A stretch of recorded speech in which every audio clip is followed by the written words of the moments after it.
thinking about atheism and a leap of faith that we're going to suggest that all atheists need to make. Now, before we get into that, it's probably important that we define what an atheist or who an atheist is. Someone who doesn't believe in a God. So Wikipedia has this as the definition. It says atheism in the broadest sense is an absence of belief in the existence of deities or a God. Less broadly, atheism is a rejection of the belief that any deities exist. In an even narrower sense, atheism is specifically the position that there are no deities. So a bit of a range there, but essentially it's the belief that there is no God. Now, that's slightly different to an agnostic. An agnostic would say that he or she doesn't know if there's a God or not, sort of leaving open that as a possibility. Now, of the roughly 7.5 billion people on this planet, it's thought that somewhere between 1 to 1.5 billion people would put themselves into the category of the atheist. And certainly a number of my work colleagues that I work with at the moment and I've worked with over the years would put themselves into that category.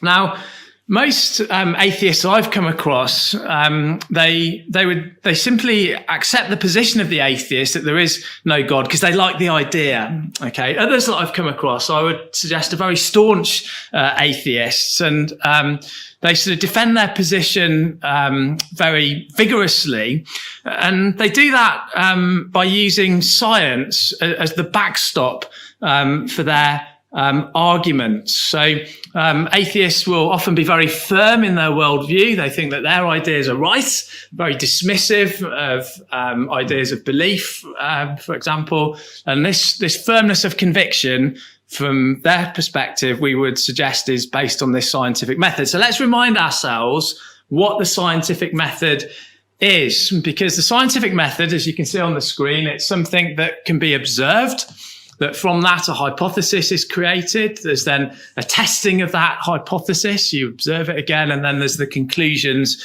that you can draw from it. So it's a rigorous process that is there to test whether something that's believed is correct or not. And if something doesn't meet these standards of the scientific method, then it doesn't. It's not part of that sort of thinking, as it were, or that's how the argument goes. So what we're going to have a think about this afternoon is that we're going to test whether these ideas, or some of the ideas of the atheist, meet this test or not, or whether a leap of faith is required. So an atheist, in accepting their worldview, they must answer some very challenging questions. And we're going to look at three specific areas this afternoon. The first section's the slightly longer section. The other two are a little bit shorter if you're worried that we're running out of time as we go through. But the first one we're going to have a think about is this. It's how did we get here? Because how is life on this planet possible? And how indeed did the universe come into existence? Because if you don't believe in God, or if you don't believe in an intelligent designer, you need to explain how space, time, and matter, which makes up everything around us, how did that start in the first place? What was the origin of the universe? And then you need to answer, how did life start on this planet? You know, what was the catalyst that brought about the things that we see around us? And both of these things are incredible and they need explaining. So we're going to start with the first one, the origin of the universe, and think about the very big things in life. And then we're going to drill it down and have a bit of a think about some of the very small things as well. So we're going to start off by thinking about stars just for a moment. And our closest star is, of course, the sun. The Earth orbits around the sun, and the sun is an incredible body, and it is the largest object in our solar system. It's very big. It has a diameter of some 865,000 miles, and it's very, very hot. So at its core, the temperature is thought to be some 15 million degrees centigrade. At its surface, 5,500 degrees C. The corona, which is above the surface, gets hotter. We don't quite know exactly why that's the case, but some 2 million degrees C. And it would take around 1.3 million Earths to fill the volume of the sun. Now, in 1 second, this massive body gives off enough energy for all of man's needs for 500,000 years. That's quite incredible, that, isn't it? So when we talk about an energy crisis on the Earth, right, there isn't an energy crisis. We're just not very good at capturing that energy from the sun. And this body is so massive that it's thought that there's enough energy in the sun to continue burning, scientists say, for at least 5 billion years. So that's a very long time, isn't it? So the sun is an incredibly powerful body. But the sun is a star, and it's thought that the sun isn't the largest star or the smallest star. It's a pretty average star. But the sun and the solar system that we're in forms part of a galaxy that we're in. Can any of the young people tell me the name of the galaxy that we're in? Yeah. The Milky Way. Yeah, well done. Yeah, the Milky Way. And there's the Milky Way. Now you won't be able to see it down there, but that says you are here. Okay, so if you're wondering where we are in the Milky Way, that's where they think we are. The Milky Way is massive. From one side of the Milky Way to the other, the distance is between 100,000 and 120,000 light years across. Now, if you're anything like me, that doesn't really mean very much. But let's just think about that just for a moment. In 1 second, light can go round this Earth 7 times. 1 second, 7 times light can go round this Earth. And if you could travel that fast, which we can't, but if you could go that fast, it would take you 100,000 years to get from one side of the Milky Way to the other. That's how huge it is. Now, the Milky Way is full of stars, as we say, some bigger than our sun, some smaller. It's thought there's between 200 and 400 billion stars in the Milky Way. Now, if you could count one star every second, it would take you 6,341 years to count all the stars in the Milky Way. It's a huge number, isn't it? That's massive. And the Bible tells us that not only did God create the stars, but he named them as well. But the Milky Way is only a very small part of the story, because the Milky Way is a galaxy. We find that there are many galaxies in our universe. And this was some pictures that the Hubble telescope took a few years ago of some of the galaxies that's out there in the universe. And it's estimated that there's at least 200 billion or 2 trillion galaxies in the universe. And that means that some of those galaxies have more stars in the Milky Way, some are less. So it's thought that the total number of stars is that number there, roughly. That's a guesstimate. Nobody's counted them. But that's 10 with 21 zeros after it. I think it's called a septillion. And that is a crazy number. That's a very, very large number that we all have difficulty comprehending. So we're going to do a little mind puzzle just for a moment. I want you to think about grains of sand. So I've brought some sand with me. This was sand that was in our garden, actually. Somebody said I should have brought some from Langwynadel from our camp, but I don't have any from Langwynadel. So there's some sand. So I want you to think about sand. And I'm sure we've all been on the beach and we've all made a sandcastle on the beach. Now, a small sandcastle is thought to have about 1 billion grains of sand. Again, I haven't counted it. I don't know exactly. But about 1 billion grains of sand in a small sandcastle. Now, I want you to think about sitting on a beach. You've just made your sandcastle. And I want you to think about all the grains of sand on the beautiful sandy beach that you're sitting on.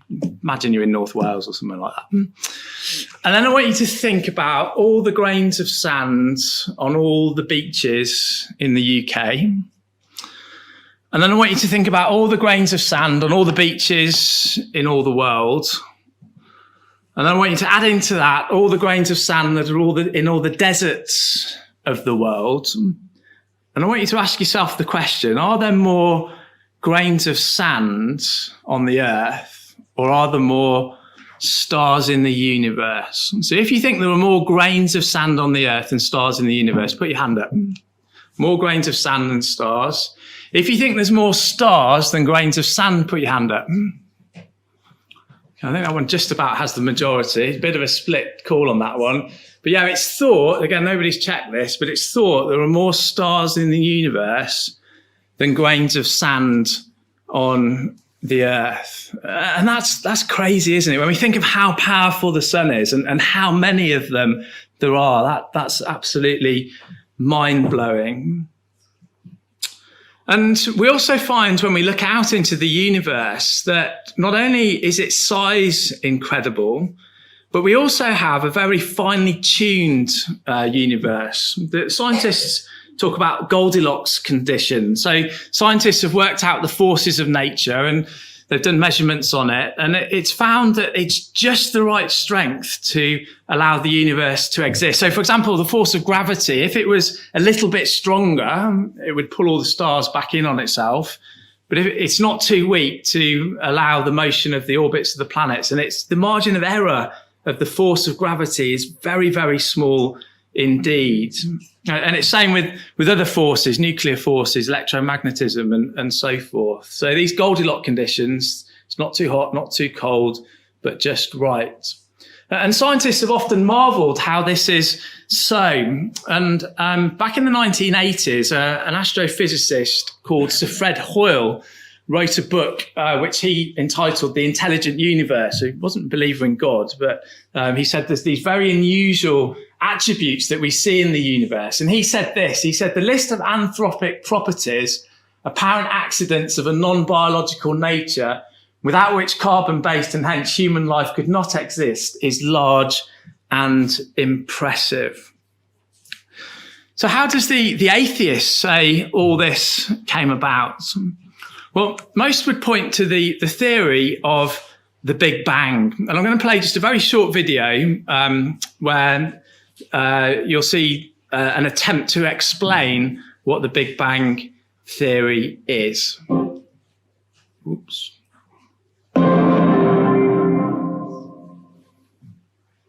Our first threshold is the Big Bang, which happened about 13.7 billion years ago and led to the creation of the entire universe.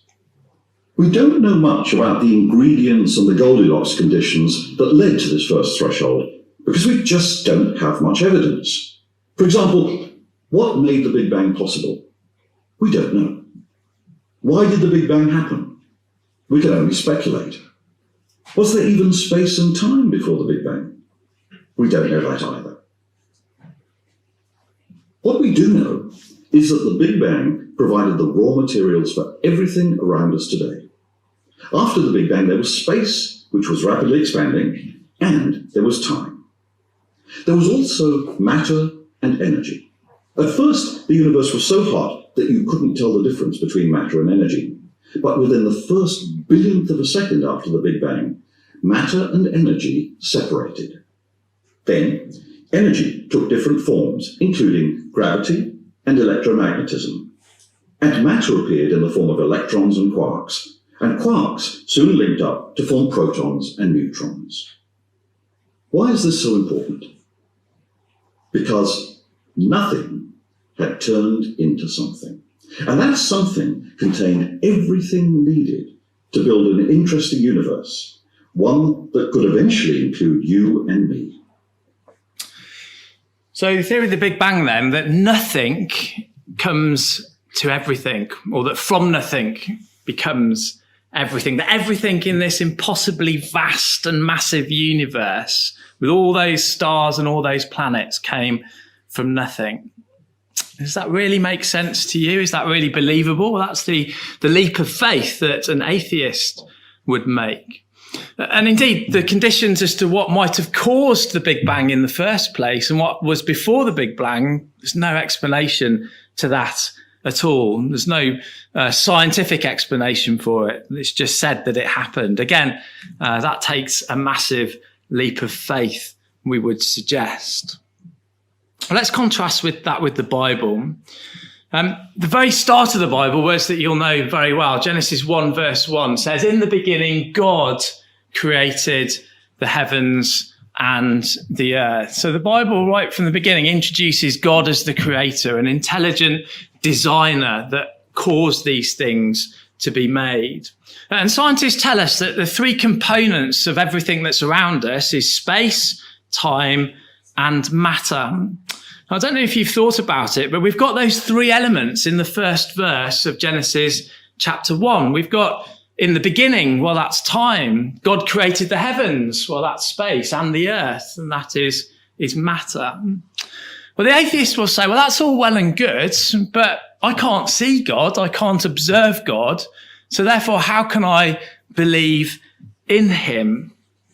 Well, let's take the analogy of something that we're very familiar with, the analogy of a computer. I've got an Apple computer on the screen there as well. And we would all say that this computer has obviously been designed and it's been made. So probably made in China. So we would all agree that the computer has a designer. Now, if you were to take this laptop apart and look inside it, you wouldn't find, and please nobody do that, but you wouldn't find the engineer, you wouldn't find the person that made this laptop inside the laptop. By very definition, they are outside of it because they've made it. And we would suggest that God is like that God as the creator is therefore outside of space, time, and matter. He's introduced to us in the scriptures as a spirit being. We can't observe God directly in the universe. But what we can do is that we can see what God has made, and that gives us confidence that he has made it, that there is a creator and that there is a designer. Can you come with me, please, to Romans chapter 1? Because this is explained for us in the Bible. Romans chapter 1.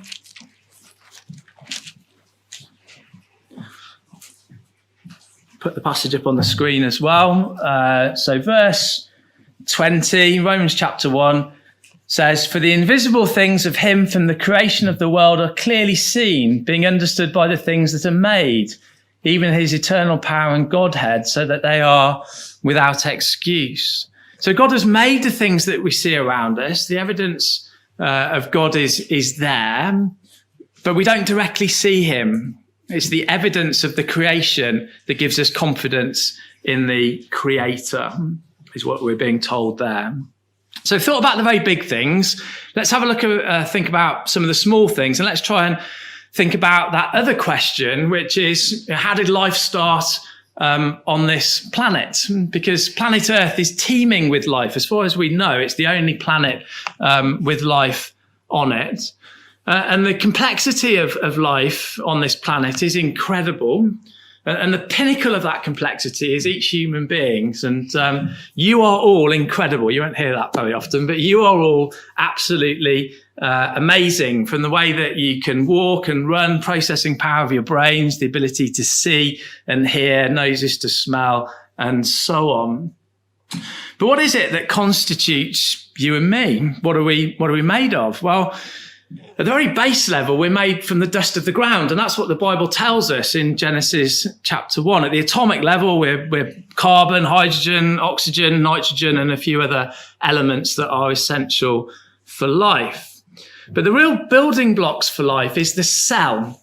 Now, in the human body, in a grown man, it's estimated that there are around 30 trillion cells in the human body. And that itself is astonishing when we consider that when we were conceived, we came from just one cell.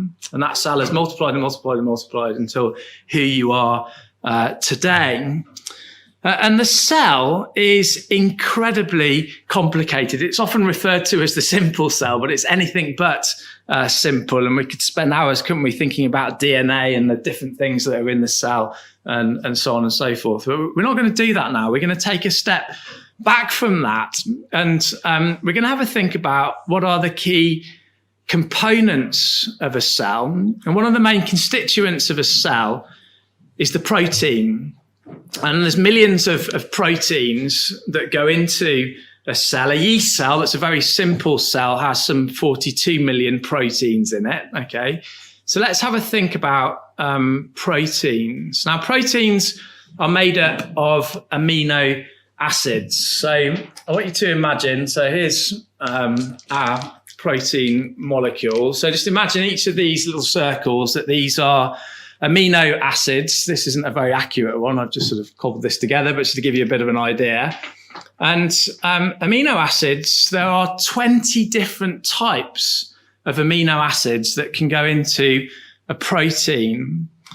And a protein molecule has between 150 and 500 amino acids all linked together to make the protein. So all of these different colours, if you imagine there was 20 different types of those, there's not as many of that here.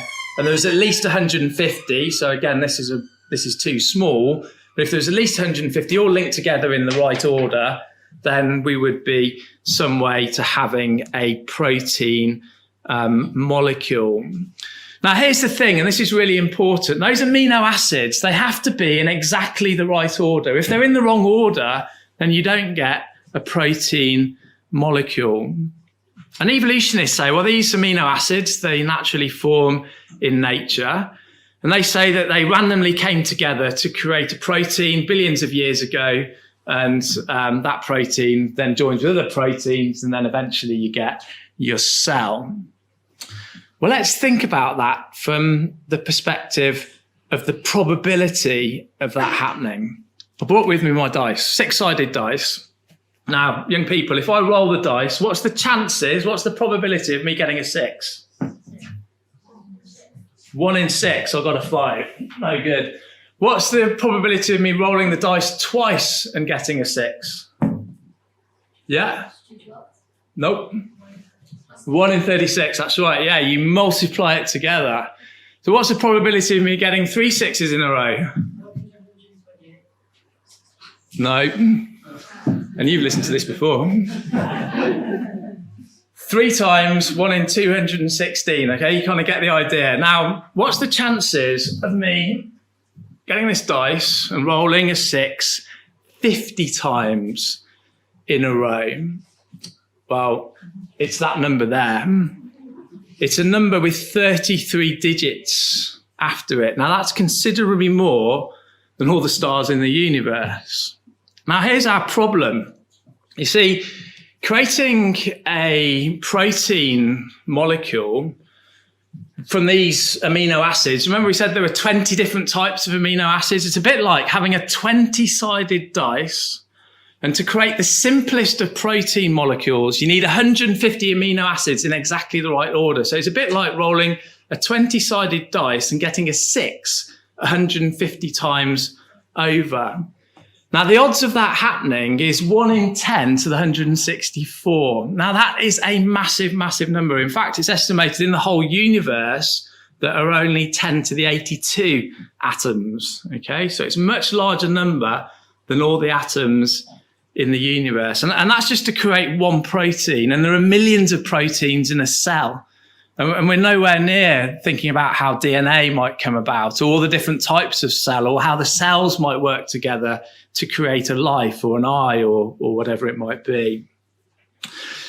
You see, if we, hands up if anybody plays the lottery. Anybody play the lottery here? No? Okay.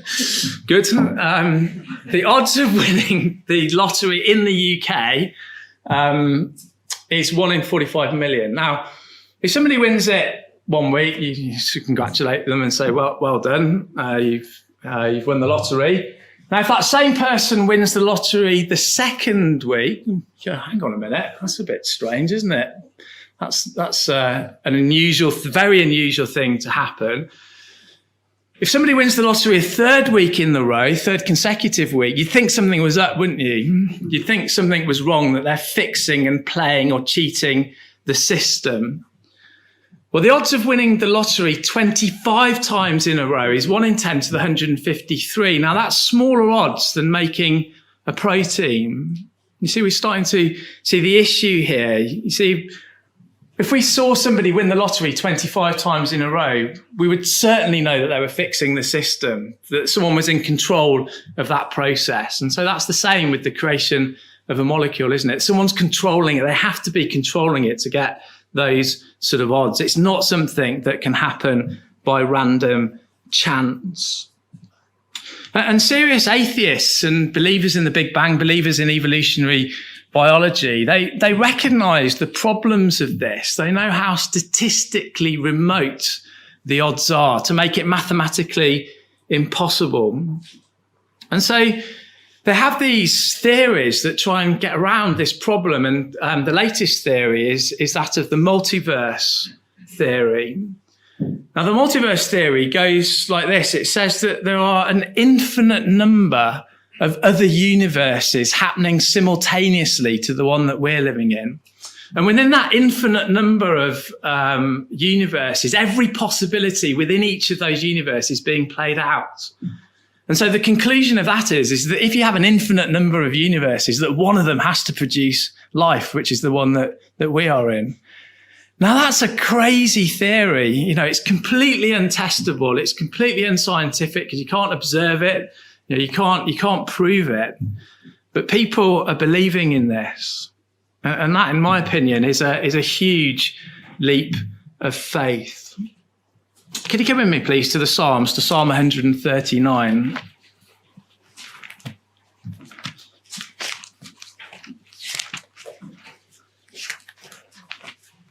Psalm 139, and we're just going to have a look at one verse.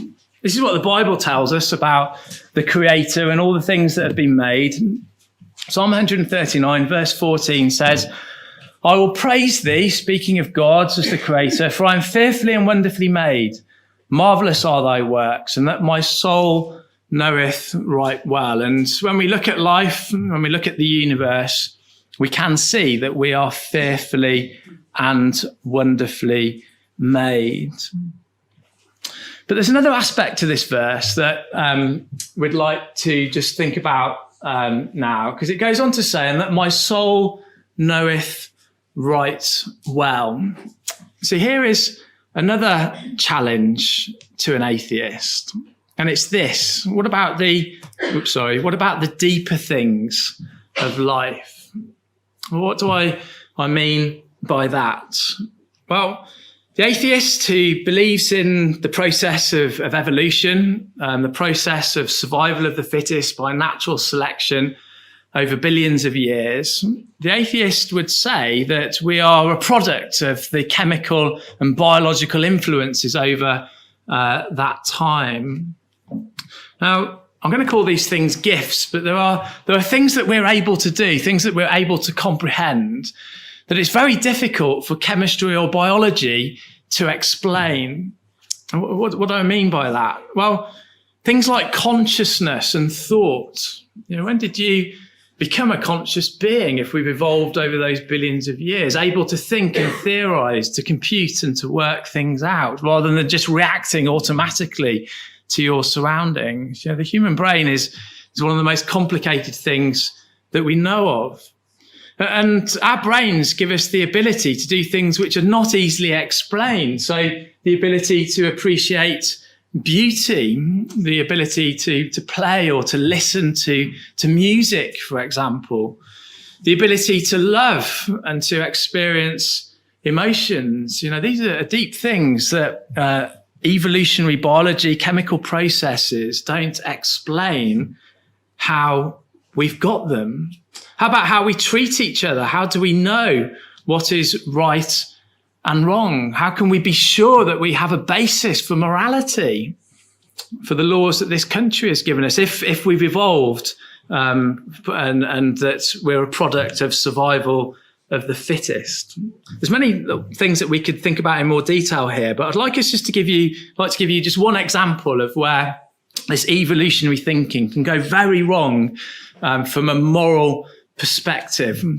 Put your hands up if you've heard of eugenics. Anybody heard of eugenics? Some of you have, some of you haven't. Okay, well, in the early 20th century, the belief in eugenics became very popular. It was in the UK, it was also in America. And it was the idea that only the fittest survive, and therefore eugenics was a method of improving the human race to inherit the most desirable characteristics. And it was firmly based on Darwinian evolution. And in the 20th century, there were various programs to sterilize those that were physically impaired or mentally impaired.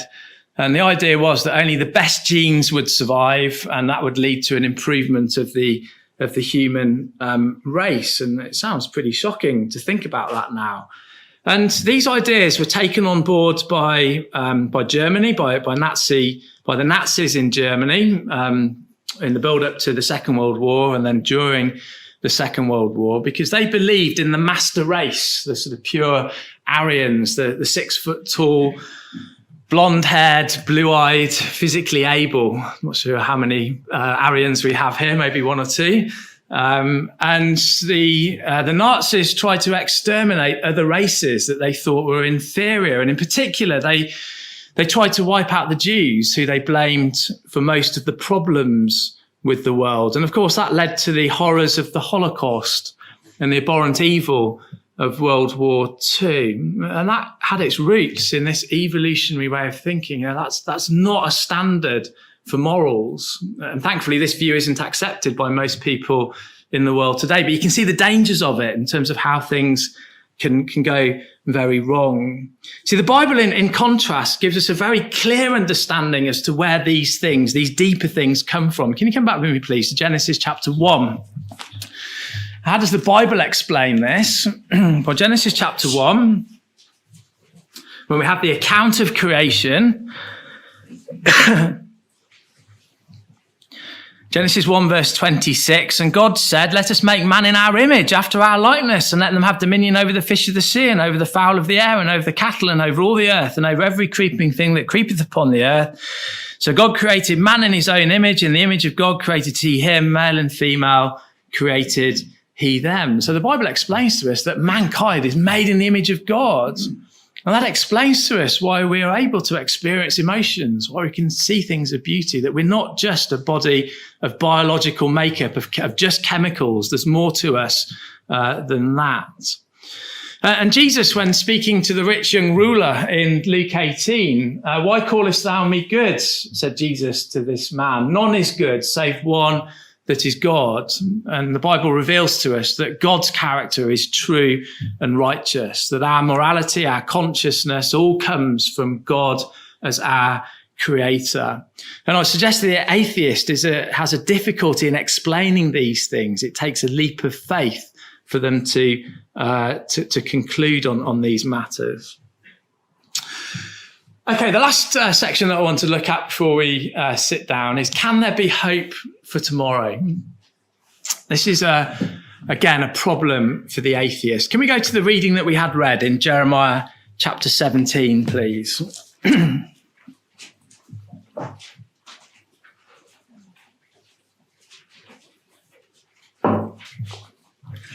Jeremiah chapter 17, we have two contrasts. The first contrast is those that trust in man. Jeremiah 17, verse 5 says, thus saith the Lord, cursed be the man that trusteth in man, and maketh flesh his arm, and whose heart departeth from the Lord. For he should be like the heath in the desert, and shall not see when good cometh, but shall inhabit the parched places in the wilderness, in a salt land, and not inhabited. And an atheist, all he can do is put his trust in man. That's all he or she has. He doesn't accept that there's a higher being, no God to rely on. Some might believe in aliens or some foreign body that they might think might exist. But fundamentally, the trust and hope of an atheist is the aspiration of mankind. And when we think about that, it's rather depressing, because the whole evolutionary process is a process of death. It depends on passing your genes on to the next generation. And so an atheist will find it very difficult to believe in anything after death. So what is the hope of the atheist? Well, there might be the satisfaction that you live your best life, as it were. You hear that phrase quite a lot, don't you? To reproduce, to have children, to see them, their offspring, that they're the hope for the future. And then you die, and that's it. But just keep a marker in Jeremiah 17, and just come with me, please, to Ecclesiastes chapter 3, because within mankind, there is this thinking always that there is something more. And you often find this when you talk to these individuals. Ecclesiastes chapter 3, verse 11 says, "He hath made everything beautiful in his time. Also he hath set the world in their heart, so that no man can find out the work of God, no one can find out the work that God maketh from the beginning to the end." And where that says that also he set the world in their hearts, most other translations puts that he hath set eternity into man's heart. You see, there's something innate within mankind that's not satisfied with just simply living and then dying. There's something within man that wants to continue, that wants to go on. And there are a number of different avenues that atheists are trying to explore to sort of tackle this problem. Some of you might have come across this man, Brian Johnson. He's my age. We share the same surname. He made an awful lot of money selling a tech company some years ago. So he's very, very wealthy. And he's now decided to take on death. And he's decided that death is now optional. So you can choose not to die. And he does this by spending $2 million a year on his health, his fitness, and his diet. And he lives a very extreme regime, to say the least. And he thinks he can carry on living. And he thinks he's going to live for hundreds of years. Now, I won't go into all of his diet and fitness regime. It's quite interesting to read about. One of the things that he does is he takes blood transfusions from his 17-year-old son. So he has new young blood cells infused into his body, and apparently that's going to help him stay young. I did suggest that to my lads, and they weren't very keen on it, giving me their blood. But how's this gentleman going to get on? Well, we don't know. He might be able to extend his life a bit longer than the average. But is it really serious that you can make death optional? Doesn't that take a huge leap of faith? There's no scientific evidence for it. But what about another approach? Put your hands up if you've heard of cryogenics. Anybody heard of cryogenics? Yeah. So this is the idea that you can deep freeze bodies in the hope that science may one day advance to bring you back to life. And there's this company in America that does this called Alcor. They have now preserved, or they call it cryopreservation. I don't know if I'm sure I'm pronouncing that right. But they've preserved over 200 bodies in this hope that science may one day be able to bring you back to life. Now, there's no evidence of that. There's no proof of that, but people are putting their trust in these things. It's quite expensive to do this. For $200,000, you can have your whole body preserved. But don't worry, if you don't have enough money for that, $80,000 will get your head preserved. And if you want to take your pooch with you, there are options to have your pets frozen, and they hope that they'll bring the pets back to life as well. And there's no evidence that science is going to crack this problem, but people are believing in it. They're basing their future hope on these things. And this is a massive leap of faith. Well, let's conclude by looking at just a few passages from the Bible. Let's go to keep a marker in Jeremiah. Come with me to the Psalms, please, to Psalm 14.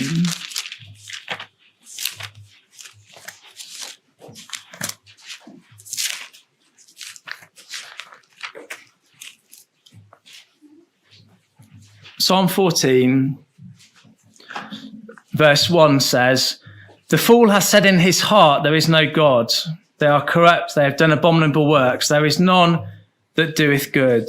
The Lord looked down from heaven upon the children of men to see if there were any that did understand and seek God." So this verse tells us about the fool saying in his heart, there is no God. And I think this is the core of the matter, isn't it? Because for the atheist to accept a God, which we're proposing is the logical conclusion to the things that we've looked at tonight.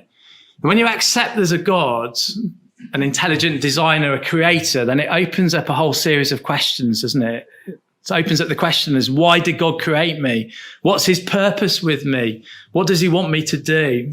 It's a responsibility question. And at the core, the atheist doesn't want to be responsible to a higher being. He wants to, or she wants to do whatever they want to do in their own life. So God looks at his creation and he looks at those that say there is no God, and God is not pleased with that.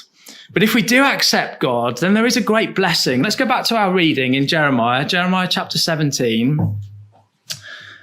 Because we said that this was contrasted, this little reading that we had read, it's contrasted with the man who puts his trust in man, that's cursed, and he's like the heath in the desert. He's here today and then gone tomorrow, and then that's it. But look at verse 7, the contrast in Jeremiah 17. It says, "Blessed is the man who trusteth in the Lord, and in whose hope the Lord is. For he shall be as a tree planted by the waters, that spreadeth out her roots by the river, and shall not see when heat cometh, but her leaf shall be green, and shall not be careful in the year of drought, neither shall cease from yielding fruit." So the Bible makes it very clear that if we put our trust in God, if we accept what God says, then we'll be like a fruitful tree next to a river that will continue to live, that will go and prosper. And this position that the Bible offers for us gives us two things. It gives us comfort of mind now, knowing that God is a caring and a loving God, that he will always be with his people. But it also gives us hope for the future, that through God's Son, Jesus, we have the opportunity of everlasting life in God's kingdom. But what about faith? Because we've been thinking about the faith of the atheist, that some of the things that the atheist believes in, that needs a leap of faith. What about belief in God? Well, that also requires faith. Come with me, please, to our final passage, to Hebrews chapter 11. Because as we said earlier, whilst we see the evidence of God around us, we can't actually see God. And so we conclude with this verse in Hebrews chapter 11. Verse 6, the Bible tells us, "But without faith it is impossible to please him. For he that cometh to God must believe that he is, and that he is a rewarder of them that diligently see him." So the logical conclusion, based on the things that we've been looking at tonight, is that there is a God, but we've still got to have that faith. We've got to believe in him.